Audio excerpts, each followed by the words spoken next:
आज चाहिँ म कुनै बेला विश्वकै शक्तिशाली देश युकेको लिभरपुल भन्ने ठाउँमा आइपुगेको छु। यो चाहिँ मैले काम गर्ने सिप। यो सिप चाहिँ अहिले आएर लिभरपुलको पोर्टमा डक भइसकेको छ र म चाहिँ घुम्नको लागि बाहिर निस्किसकेको छु।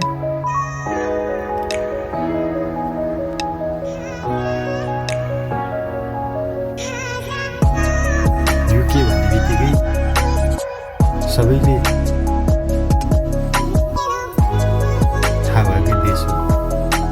यो एकदमै शक्तिशाली, कुनै बेलाको एकदमै शक्तिशाली, अहिले पनि शक्तिशाली, एकदमै विकसित देश। यसको बारेमा मैले केही भन्नै पर्दैन।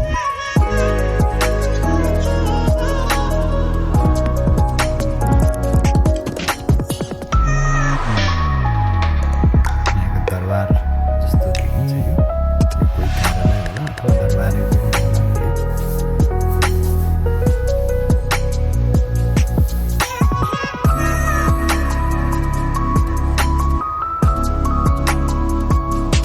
दुई तली बस हो। प्राय बसहरू चाहिँ दुई तली नै देखिन्छ।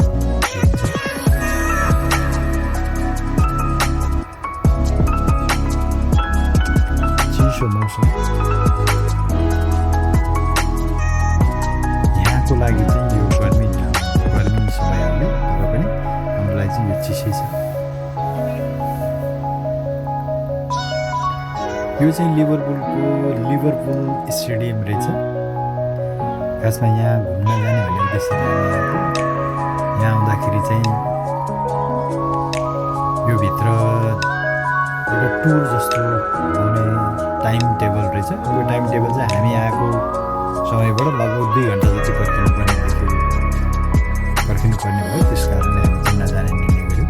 लगभग 25-26 युरो चाहिँ तिरेर यहाँ भित्र जान टुर गर्न सकिने रहेछ। यो चाहिँ लिभरपुलकै त्यो स्टेडियमकै अगाडि रहेको चाहिँ स्टोर रहेछ। टी सर्टहरू आफूले चाहेको नम्बरमा किनेर लान सक्ने रहेछ।